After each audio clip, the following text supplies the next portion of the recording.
Hello friends, welcome back to our channel find everything. Last lecture में हमने multiplexer के बारे में देखा था और उसकी वर्किंग हमने समझी थी और फिर हमने उसको मल्टीसिम में इम्प्लीमेंट करके देखा। आज के लेक्चर में हम देखेंगे डीमल्टीप्लेक्सर के बारे में और इसकी वर्किंग को समझेंगे और फिर इसे मल्टीसिम में हम इम्प्लीमेंट करेंगे। तो डीमल्टीप्लेक्सर का जो फंक्शन होता है वो मल्टीप्लेक्सर का जस्ट रिवर्स फंक्शन होता है।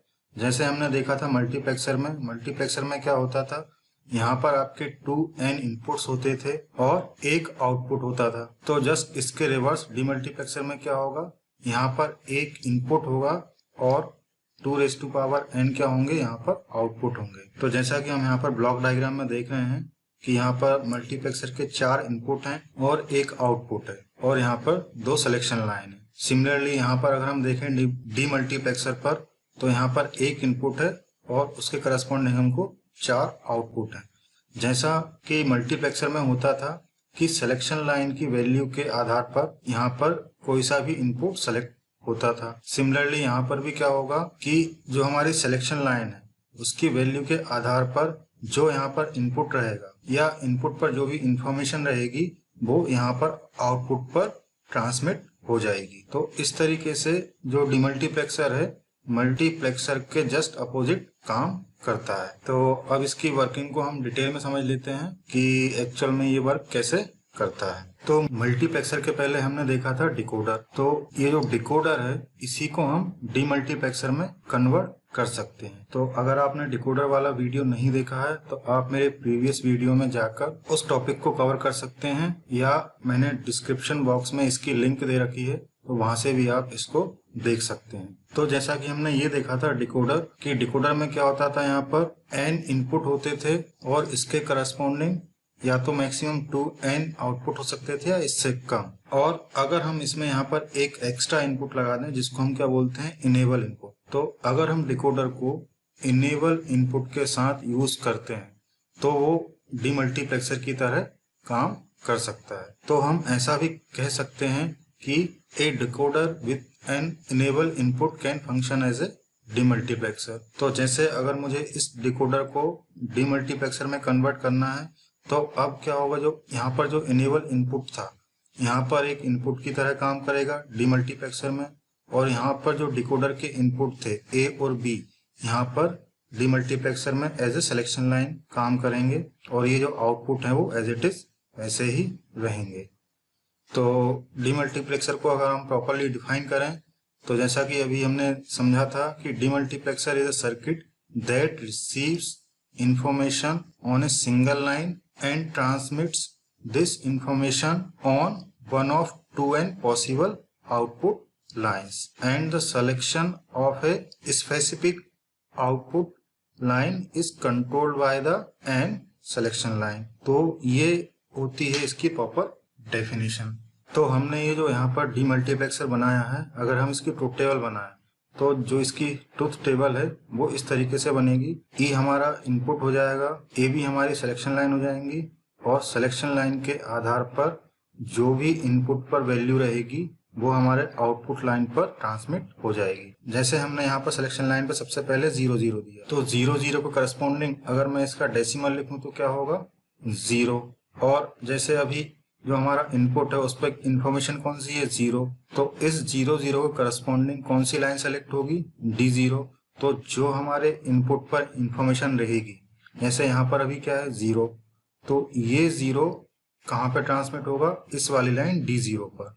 सिमिलरली जब सिलेक्शन लाइन की वैल्यू 0 1 रहेगी तो यही इंफॉर्मेशन अब कहां पर जाएगी D1 पर, और जब सिलेक्शन लाइन की वैल्यू 1 0 रहेगी तब ये इंफॉर्मेशन कहां जाएगी D2 पर। सिमिलरली जब सिलेक्शन लाइन की वैल्यू 1 1 रहेगी तो उस केस में ये इंफॉर्मेशन अब कहां पर जाएगी D3 पर। जैसे कि हम यहाँ पर ट्रुथ टेबल में देख रहे हैं कि ये जो 0 है यहाँ पर D0 पर ट्रांसमिट हो गया और बाकी की जो आउटपुट है वो क्या रहेंगे, हाई वैल्यू पर रहेंगे। सिमिलरली नेक्स्ट जो हमारा इनपुट था 0 1 करस्पॉन्डिंग, तो ये जो इंफॉर्मेशन है 0 अब कहां पर आ रही है D1 पर। तो इसी तरह से ये पूरी ट्रुथ टेबल बनी हुई है।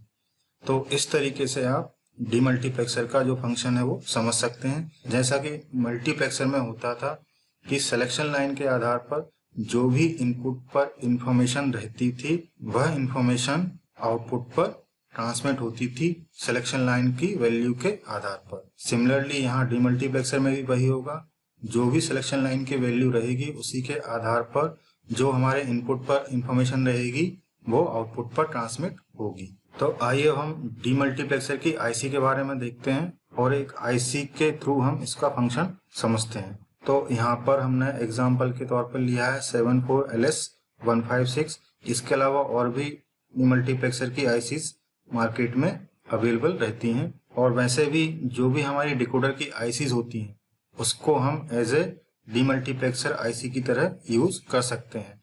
जैसा कि हम इस आईसी का एग्जांपल लें तो इसी आईसी को हम 4 तरीके से यूज कर सकते हैं। जैसे ये जो आईसी है 2 to 4 लाइन डिकोडर का फंक्शन भी करती है, इसी तरह 3x8 डिकोडर की तरह भी हम इसको यूज कर सकते हैं। सेम 1:4 लाइन डीमल्टीप्लेक्सर की तरह भी हम इसका यूज कर सकते हैं, और 1:8 डीमल्टीप्लेक्सर की तरह भी इसका यूज कर सकते हैं।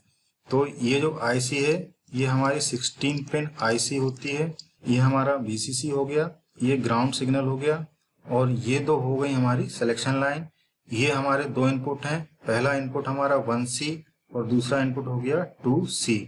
और ये दो जो सिग्नल हैं ये हमारे स्ट्रोब सिग्नल हैं जो कि एक्टिव लो है। जैसा कि हम यहाँ पर देख रहे हैं इनके ऊपर बार लगा हुआ है, तो ये जो सिग्नल है वो एक्टिव लो सिग्नल है। सिमिलरली हमको यहाँ पर टोटल 8 आउटपुट मिलते हैं। 4 जो आउटपुट हैं, जैसा कि हम ये देखें 4 जो आउटपुट हैं ये पहले इनपुट के करस्पॉन्डिंग है। जैसा कि यहाँ पर हम प्रीफिक्स में देख पा रहे हैं यहाँ पर 1 लगा हुआ है, तो इसका मतलब है कि ये जो आउटपुट है इस इनपुट के करस्पॉन्डिंग है। सिमिलरली ये जो 4 आउटपुट हैं ये हमारे सेकंड इनपुट 2C के करस्पॉन्डिंग वाले आउटपुट हैं, और ये जो आउटपुट हैं ये हमारे एक्टिव लो आउटपुट हैं सभी के सभी। और ये फंक्शन टेबल दी है इस आईसी की। तो यहाँ पर जैसा कि हम फंक्शन टेबल के थ्रू देख पा रहे हैं कि जो सिलेक्शन लाइन है उसमें से जो बी इनपुट है वो हमारा क्या है, एमएसबी है, और ए एलएसबी है। तो जैसा कि हम यहाँ पर बी ए पर जब लो और लो दे रहे हैं, और जब हमारा स्ट्रोब सिग्नल लो है, क्योंकि ये जो सिग्नल है हमारा एक्टिव लो है, तो जब हम इस पर लो वैल्यू देंगे तब ये एक्टिव होगा। तो हमने यहाँ पर स्ट्रोब सिग्नल पर लो दिया है, और ये जो हमारा 1C सिग्नल है ये एक्टिव हाई है, तो जब इस पर हमने हाई दिया है, तो जैसे मैंने इस पर हाई मतलब यहाँ पर 1 दिया, और जब सिलेक्शन लाइन की वैल्यू लो और लो रखी मतलब 0 और 0 रखी, तो इसके करस्पॉन्डिंग अब कौन सी लाइन एक्टिव होगी, 1/0। तो 1/0 पर हमको क्या मिलेगा, जैसे यहाँ पर हमने 1 दिया तो हमको क्या मिलना चाहिए था 1, बट ये जो हमारे आउटपुट सिग्नल है वो क्या है, इन्वर्टेड आउटपुट है, मतलब जो भी हम इनपुट पे देंगे उसका कॉम्प्लीमेंट हमको आउटपुट पर मिलेगा। जैसे कि हमने इनपुट पर यहाँ पर 1 दिया तो यहाँ पर हमको क्या मिलेगा 0, तो यहाँ पर 1/0 पर हमको ये लो मिल रहा है, और बाकी के जो तीनों आउटपुट है वो क्या रहेंगे, हाई, जैसा कि हम यहाँ पर देख पा रहे हैं। सिमिलरली ये जो सेकंड जो फंक्शन टेबल है ये हमारे सेकंड इनपुट के करस्पॉन्डिंग मतलब जो 2C बार है उसके करस्पॉन्डिंग है, और यहाँ पर ये 4 आउटपुट इस 2C के करस्पॉन्डिंग। तो इसी ट्रुथ टेबल को हम वेरीफाई करेंगे कि ये जो आईसी है 74LS156 सेम इसी तरह से फंक्शन करती है कि नहीं। तो आइए अब इसी को हम मल्टीसिम में समझते हैं, और ये देखते हैं कि मल्टीसिम में इसको हम कैसे वेरीफाई करेंगे। तो मल्टीसिम में इम्प्लीमेंट करने के लिए सबसे पहले हम आईसी ले आते हैं। तो यहाँ पर आप किसी भी कंपोनेंट पर क्लिक करेंगे, और यहाँ पर आप जाएंगे ऑल ग्रुप्स, और यहाँ पर सर्च करेंगे 74LS156। तो यहाँ पर ये हमको 74LS156 की आईसी मिल गई है, जैसा कि यहाँ पर लिखा हुआ है डुअल 2 to 4 डिकोडर या डीमल्टीप्लेक्सर। तो इसको हम सेलेक्ट करेंगे और इसको यहाँ पर हम प्लेस कर देंगे। इसके बाद हमको एक VCC चाहिए और एक ग्राउंड चाहिए, तो यहाँ पर फिर से हम पावर सोर्स में जाएंगे और यहाँ से एक ग्राउंड सेलेक्ट करेंगे और एक VCC, और इनको हम यहाँ पर कनेक्ट कर देंगे। सिमिलरली इस ग्राउंड को भी हम यहाँ पर कनेक्ट कर देंगे। 2 इनपुट हैं हमारे A और B, तो यहाँ पर हमको वैल्यू चेंज करनी है, 0 0 0 1 इस तरीके से वैल्यू रखनी है। तो हम प्लेस सोर्स में जाकर digital source, interactive digital constant और इसको यहाँ पर हम प्लेस कर देंगे। यहाँ पर हमको ये 2 लगेंगे तो हमने ये 2 प्लेस कर दिए और इनको हम कनेक्ट कर देते हैं। तो इसको हम कनेक्ट कर देते हैं B से और इसको हम कनेक्ट कर देते हैं A से और इनके नाम भी चेंज कर देते हैं। इसको हम नाम देते हैं B और इसको हम दे देते हैं A और यहाँ से हम ये वैल्यू भी हटा देते हैं जो कि स्पेस वगैरह दिख रहा है, तो इसको भी हम यहाँ पर हटा देते हैं। इसका भी हम सेम तरीके से हटा देंगे। तो ये हमारे 2 इनपुट हो गए सिलेक्शन लाइन B और A।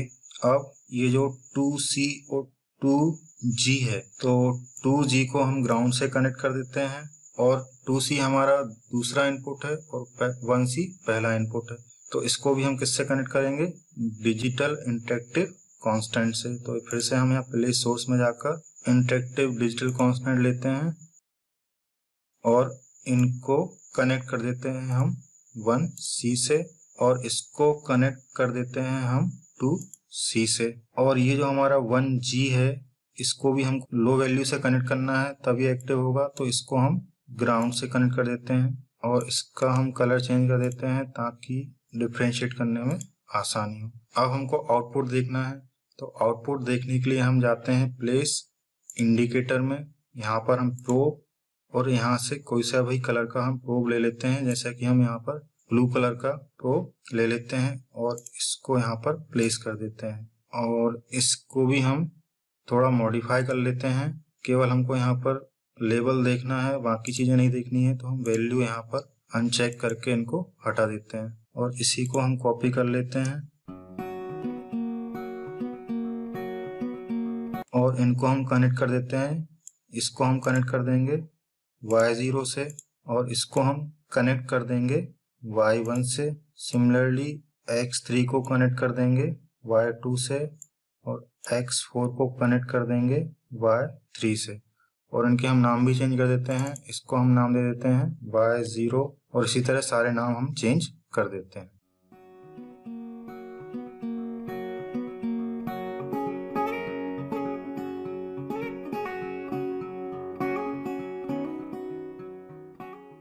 सिमिलरली ये दूसरे जो आउटपुट हैं 2Y0, 2Y1, 2Y2 और 2Y3 को भी हम प्रोब के थ्रू कनेक्ट कर देते हैं। तो फिर से हम यहाँ इंडिकेटर में जाएंगे और प्रोब सेलेक्ट करेंगे और इसको हम थोड़ा मॉडिफाई कर लेते हैं और इसको हम फिर कॉपी कर लेते हैं।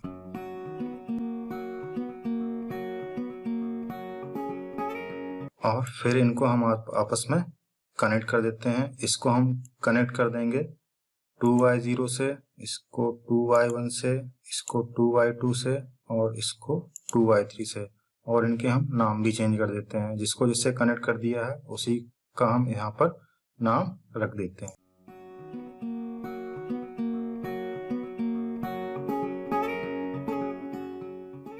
तो ये हमारा सर्किट बनके अब कंप्लीट हो गया है। अब जो हम आईसी यहाँ पर यूज कर रहे हैं इसकी डेटा शीट देख लेते हैं। तो जैसे कि हम यहाँ पर देख रहे हैं ये इतने सारे जो नंबर हैं ये सभी आपके डिकोडर या डीमल्टीप्लेक्सर की तरह काम करते हैं। तो ये जो हम आईसी यूज कर रहे हैं 74LS156, ये 4 तरह से हम इसको यूज कर सकते हैं, जो कि मैं ऑलरेडी आपको बता चुका हूँ। ये इसका जो पिन कॉन्फ़िगरेशन है आईसी का, और ये है इसकी ट्रुथ टेबल, और ये जो आईसी हम यूज कर रहे हैं उसका लॉजिक डायग्राम। तो हमको यहाँ पर ट्रुथ टेबल से मतलब है, तो ये ट्रुथ टेबल हम कॉपी कर लेते हैं ताकि मल्टीसिम में हमको आउटपुट वगैरह वेरीफाई करने में आसानी हो। तो हमने यहाँ पर ये ट्रुथ टेबल बना ली है। अब इस सर्किट को हम रन करते हैं और ये देखते हैं कि जैसा कि यहाँ पर ट्रुथ टेबल में शो किया गया है वैसे ही यहाँ पर आउटपुट आते हैं कि नहीं। तो इस सर्किट को हम रन करेंगे। तो जैसा कि हम यहाँ पर देख रहे हैं कि ये सारे के सारे जो आउटपुट हैं अभी हाई स्टेट पर है। तो जैसे ही हमने जो डेटा का अगर हम देखें तो यहाँ पर अगर हम हाई देंगे तो हमको जो Y0 है वो क्या मिलने लगेगा, लो। तो यहाँ पर जब 1C को हाई वैल्यू कर देंगे, जैसे कि हमने यहाँ पर 1 कर दिया है, तो 1/0 पर हमको ये लो मिलने लगा है क्योंकि ये ग्लो नहीं कर रहा है, और बाकी की जगह हमको हाई, जैसा कि हम यहाँ पर देख रहे हैं। सिमिलरली सेकेंड ट्रुथ टेबल में अगर हम देखें तो इसको भी अगर मैं 1 करूं तो ये हमारा 2/0 क्या हो गया, लो हो गया, और बाकी की वैल्यू हाई पर ही रहेंगी। सिमिलरली नेक्स्ट हमारा इनपुट क्या है, 0-1 है, तो इसको हम 0-1 करते हैं। तो 0-1 पर हमारा जो इंफॉर्मेशन है अब किस पे शिफ्ट हो गया है, Y1 पर। सिमिलरली यहाँ पर 2/1 पर, जैसा कि हम यहाँ पर ट्रुथ टेबल में भी देखें कि 0 1 पर जो हमारा y1 है वो लो रहेगा और बाकी के तीनों हाई रहेंगे। जैसा कि हमको यहाँ पर आउटपुट मिल रहा है 1 y1 हमारा लो है और बाकी के तीनों हमारे हाई स्टेट पर है। सेम जो आउटपुट है हमको ये सेकंड आउटपुट के करस्पॉन्डिंग भी मिल रहा है। नेक्स्ट हमारा इनपुट क्या रहेगा 1 0, तो इसको हम चेंज करते हैं 1 0।